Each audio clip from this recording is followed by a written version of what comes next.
Kabajamtoota jaalatamtoota dhaggeeffattoota keenya guyyaan har'aan kanaa guyyaa seena qabeessa Oromoon ittiin jettedha. Guyyaa ajaa'ibaati. Guyyaa hayyoonni Oromoo baroota dheeraadhaaf yookaan yeroo dheertuudhaaf osoo waliin argin dhimma Oromoo irratti haala kanaan tattaanii osoo wajjin hin mari'atan turanii itti wal argan guyyaa ajaa'ibaa guyyaa seena qabeessa jechuudhaan yeroo ammaan kana jejamu irratti argama. Maqaa keenyan waan qabneef waan dantaa Oromoo gara fuulduraatti tarkaanfachiisuu hin dandeenyeef bu'aa uummata Oromoo bal'aa dhiisiti bu'aa murna aangoo irra jiruutu waan tarkaanfachiisuu hin dandeenyeef kaan tuttuqanii biyya keessa saboota hundaan wal lolanii Oromoos wal lolchiisanii ollaatti immoo biyyoota Somaaliyaa wal lola Jibuutiidhaan wal lola Keeniyaadhaan wal gaarreeffannaa jira lola Suudaan keessa garee tokko seenee wal lola keessa jira jechuudha. Eertiraadhaan wal loluudhaaf deema. Gama tokkoon nu ajjeesu nu saamu gama kaaniin immoo bitaa mirgaan bahaa dhihaan kaabaa kibbaan diina irratti uumanii jiran jechuudha. Kanaaf rakkoon akka amma Oromoo mudattee takkaa saba kana mudattee hin beektu maaltu dongorre maaltu hanqate bakka hanqate akkamii guuttanna akkamii jabeeffanna barii sirnichi kufu immediately harcaatiin biyyaa akka uumamne rakkooleen nageenya walitti bu'iinsi amma jiru kun akka hin hammaanne qaamonni fagoof dhihoo harka keessanii irra caalaa akka hin borcineef interim administration jaaramurratti mataa walitti qabatanii balbala cufatanii karoora baasuu gaafata. Kabajamtoota jaalatamtoota dhaggeeffattoota keenya sagantaan kun namoota kuma hedduudhaan laayivii yeroo ammaan kana daawwatamaatiin jira. Egaa warri sagantaa kanaa qopheessee warri akka Dr. Ittaanaa Abteetii fi Dr. Milkeessaa Miidhagaa hedduu galatoomaa isiniin jecha akkasuma immoo sagantaa kanarratti warri hirmaatan jaarmaalee siyaasaa Oromoo kaafaa ABO fi waraana bilisummaa Oromoo irra bakka bu'uudhaan warreen as keessatti argamanii jiranii sababa garagaraatiif garuu hooggantoota olaanoo tokko tokko argachuu hin dandeenya. Haa ta'u malee Profeesaroonni gurguddoon Oromoon hin qaba jettu keessaa hedduun isaanii bakka kanarratti argamaniiti jiran. Kabajamtoota jaalatamtoota dhaggeeffattoota sagantaan kun sagantaa akkaan hedduu Oromoo gammachiise hayyoonni Oromoo haala kanaan taa'ee wajjin mari'achuu waan baay'ee nama gammachiisu waan baay'ee nuti tolu jechuudhaan namoonni baay'ee yeroo ammaan kana ajaju irratti argama. Obbo Jowaar Mohaammed haasaa achi keessatti taasise qaba. Haasaa isaa kana gaggabaabsineeti gurra isin buufna. Gama biraatiin ammoo haasaa kana ilaalchisuudhaan yeroo sagantaan kun banamutti Dr. Ittaanaa taasisellee wal duraa duubaan kan gurra isin buusuta akkasuma immoo haasaa doktoroonni fi profeesaroonni keenya asirratti taasisan takka takkaan kan isin dhaggeeffachiifnu ta'a malee turtiin waliin taasisan afeerraa keenya itti yaadda.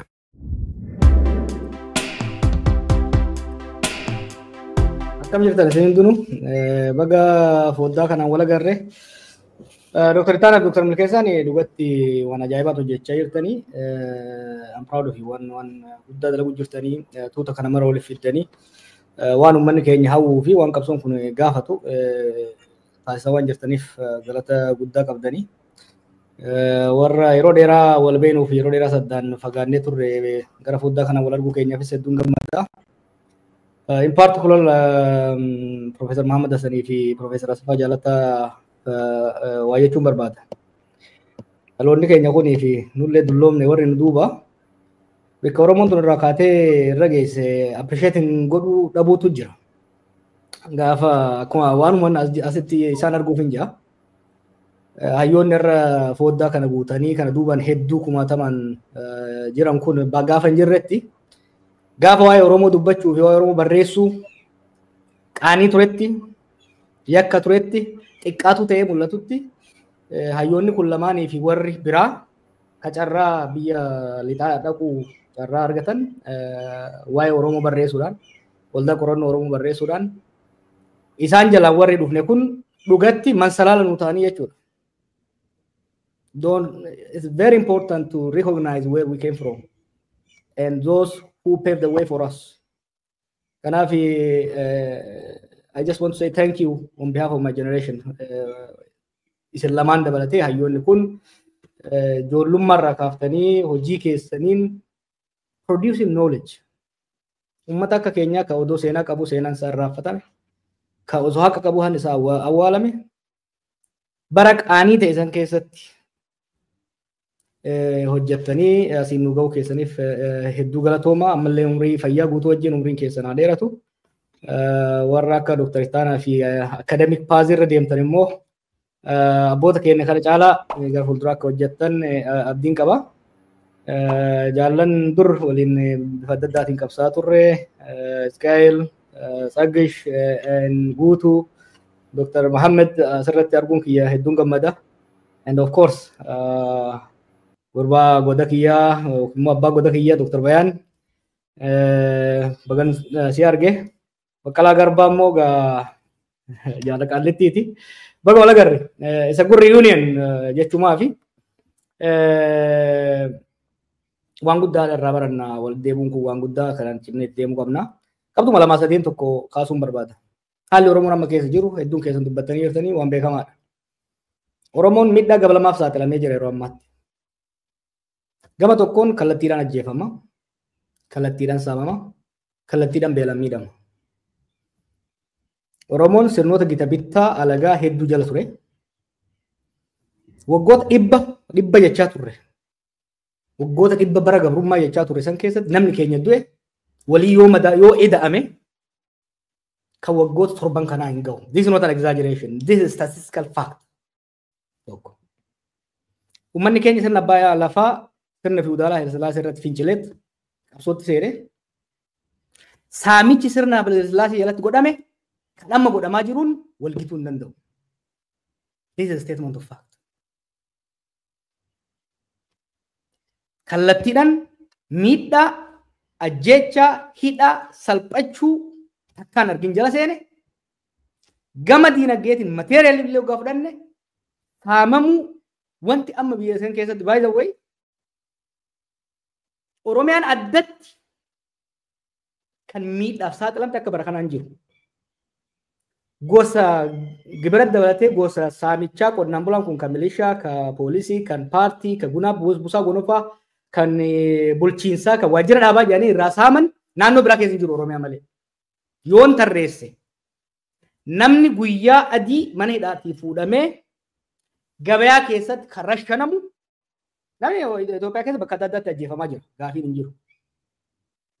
Guyyaa adii ilmi namaa odoo u'uu jedhu haadha duratti akka sargiititti kan rashanamu Oromiyaa keessa qofa Itoophiyaa keessatti warra. This is the special privilege accorded to Oromos today. Kuni waan miti namni jedhu I'm happy evidence idhaan mormuudha jechuudha. So miidhaa gama lama hoggaan jedhu gara tokkoon miidhaa takkaa irra hin gahin kallattiidhaan murna Oromoo keessaa bahee gateetti Oromoo irratti taa'ee aangoo qabate kanaan miidhaan takkaa saba kanarra gahee hin beekne gahaa jiru. Miidhaa lammataatiin immoo jira. Oromoo jala dawachuudhaan mootummaa Oromooti jechuudhaan saboota hunda ciniinee diinumtu godheera. Warra Tigraayin wal fixee, warra Amaaratiin wal fixaa jira. Somaaleedhaan walitti bu'ee jira, Eertiraadhaan walitti bu'ee jira. Ummatoota kibbaa hoo kan wajjin cunqurfamaa ture yeroo dheeraadhaaf. Hattuuf waslaattaa isaan keessaa baate guuree aangoorra kaa'ee saamsiisaa, ajjeechisiisaa, salphisaa jira jechuudha. Ummatoonni kun kan hubannu kana nuun arganii, kan nu miidhamnu kana nuun arganii, Oromootu hattuu nurra shuumee nu saamsisaa jedhu jechuudha. Kanaaf miidhaan lammataa maali? Duris diina qabaachaa turre gaafiin qabu bakka irraa kaane Profeesar Maammaffaan haasa'uu danda'an. Diinummaan dur garuu it was offensive. Nurratti dhiibamneetti ka diina nutti. Har'a garuu maqaa keenyaan waan bu'aa hin qabneef waan dantaa Oromoo gara fuulduraatti tarkaanfachiisuu hin dandeenyeef. Bu'aa uummata Oromoo bal'aa dhiisiti. Bu'aa murna aangoorra jiruutu waan tarkaanfachiisuu hin dandeenyeef kaanii kaan tuttuqanii biyya keessa saboota hundaan wal lolanii Oromoos wal lolchiisanii. Ollaatti immoo biyyoota Somaaliyaa wal lola, Jibuutiidhaan wal lola. Keeniyaadhaan wal gaarreeffannaa jira. Lola Suudaan keessa garee tokko seenee wal lola keessa jira jechuudha. Eertiraadhaan wal loluudhaaf deemu. They have turned the whole region against us. Gama tokkoon nu ajjeesu nu saamu, gama kaaniin immoo bitaa mirgaan bahaa dhihaan kaabaa kibbaan diina irratti uumanii jiran jechuudha. Kanaaf rakkoon akka amma Oromoo mudattee takkaa saba kana mudattee hin beektu. Kanaaf sirni kun rakkoo kana hunda waliin gahee irra caala badii fi dongoroo fi hojjeteen yeroo ammaa laaffatee gara qarreera gahaa jira. Yoo kan jabaannu taate rakkoo kana jala uummanni kun yoo gidi baa yookitti hammaatti. Sirni kun yoo ummanni kunii fi hoggansi isaa waliigalee sirna kana akka isaa ta'utti ofirraa geggeesse, kallattii isaa ta'utti ofirraa jigse, bakka inni irraa jige san odaa dhaabbatee caayaa isaafis ta'u sabaa sablammii biraafis ta'u ijaarrachuu danda'a. Callisee yoo eegu taate hoo maqaa saba kanaa, mataa saba kanaa qabatee jiguudhaan saba kanaa fi biyya san balaa hamaadhaaf saaxiluudhaaf qarreerra jira jechuudha. Maaltu nu barbaachisa?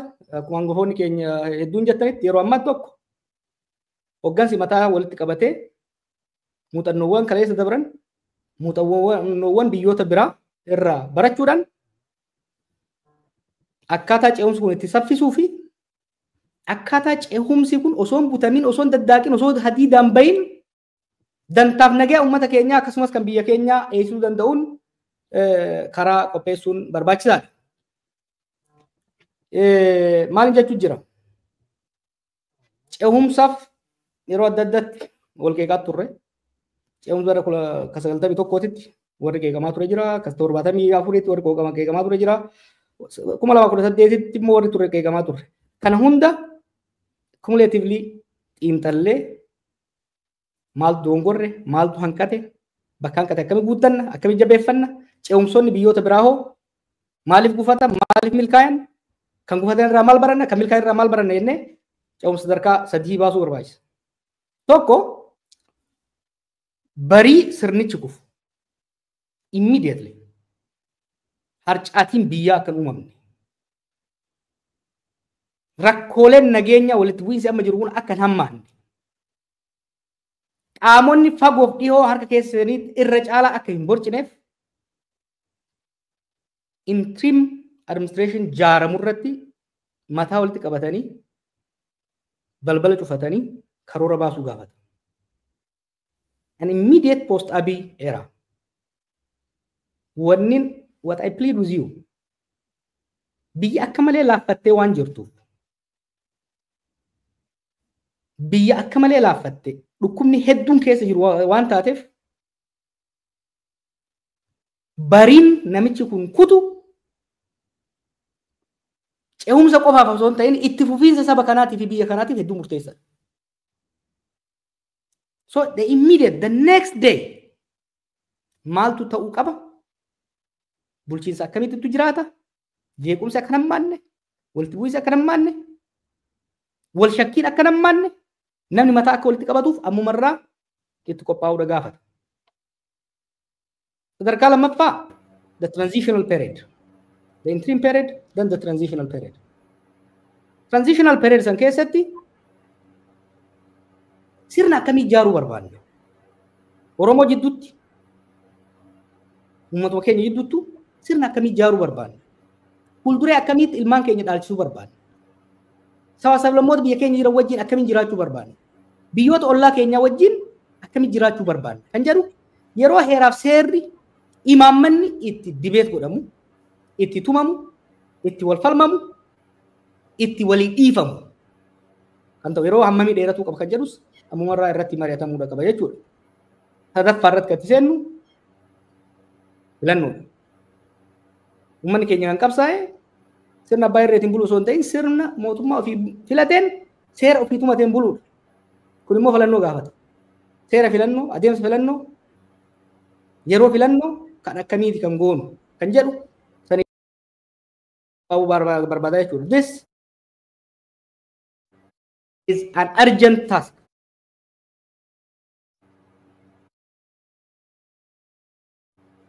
An urgent task. Wanti sirnitti gammaatu irra tureef wanni namni tokko biyya keenyas uummata keenyas goolee maqaa nu balleessee mataa nu nyaatee bakka deemee mataa qabannee saalfannee jiraannuu fi humna qabaatee biyya bulchaa waan jiruuf aangoo qabaateeti miti. Warri gamaa gamanaa siree isaa qabatee deemuyyuu yoo gadi dhiifne wajjin banna biyyatu wajjin bada jedhee sodaataniiti malee lafaan ga'uudhaaf qophiidha. San immoo they are expecting, they are awaiting from the intellectual, from the political class to provide a roadmap. a viable, convincing, reassuring roadmap qopheessuu barbaada jechuudha. Kana qofaa miti keessattuu akka Oromootitti ce'umsatti aanetu miidhama hama uummata keenya irra gahe, cabinsa hama uummata keenya irra gahe. Uummanni keenya wal dhiigse, uummata keenya akka wal dhiigsu godhan. Uummata kana walitti fayyisu, ollaa keenya walitti fayyu, walii araaramu, reconciliation guddaadha gaafa. Diinagdee laamshee, diinagdee diigame kana deebisanii ijaaruu barbaada. We need to engage in reconstruction. Kun hundaaf immoo merit based leadership, well thought out strategy qopheessuudha nu barbaachisa. Kuni waan amma televizyinii irratti kana jennu osoo hin ta'in ammaaf waamicha dhiyeessuudhaaf kan asirratti affeeramne gama kiyyaan akkasumas waahillee walii hojjedhuun waan dandeenyu hundaan waan beeynuun warra beekurraa dhaggeeffannee karoora cehumsaa uummata keenyaa fi biyya keenyaaf ta'u. Uummata keenyaa fi biyya keenyaaf kophaa keenya osoo hin ta'in immoo sabaaf sablammoota bahaadhiyaa kaabaa kibba biyyoota ollaa keenyaas ta'e biyya yeroo ammaatitti harka baay'ee keessa jira.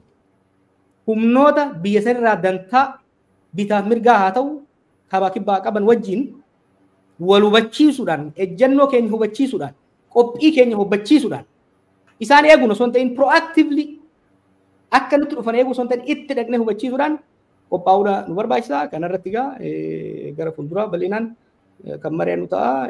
Galatoomaan isiniin jedha. Jawar Mohammed baay'ee guddaa galatoomii.